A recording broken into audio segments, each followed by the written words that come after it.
निरंजन. अलख निरंजन. मी अश्विनी मोहन कांडर. मला नवनाथांच्या बद्दल लहानपणी वगैरे कधीतरी वाचलेलं होतं, ऐकलेलं होतं, असं थोडंसं माहिती होतं.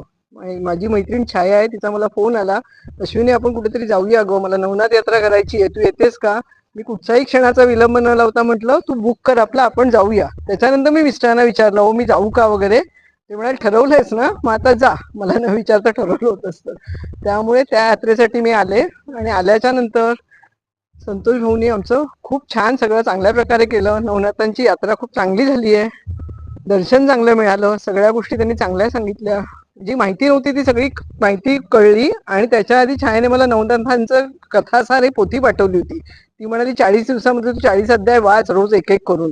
ते अध्याय वाचलेल्याचाही फायदा झाला. ही गोष्ट सांगत असताना ती कळत लागलं, समजू लागल्या काय ते गोष्ट सांगतायत, काय आहे कथा त्यांच्या वगैरे ते. आणि त्या आठवायला लागल्या ते जेव्हा कथा सांगत होते त्यावेळेला. आणि ट्रीप अतिशय चांगली झालेली आहे. नवनाथांचं आज शेवटचं आमचं दर्शन होतंय.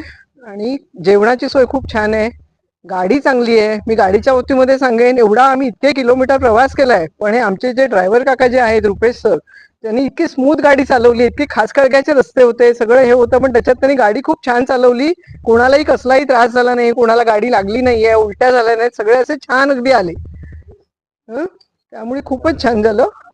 आणि मी अजून सांगेन की सगळ्या लोकांनी या ही यात्रा लवकरात लवकर करा आणि यात्रेचा आनंद लुटा सगळ्यांनी. आणि नवनाथांची सेवा करा जेवढी करता येईल तेवढी तुम्हाला.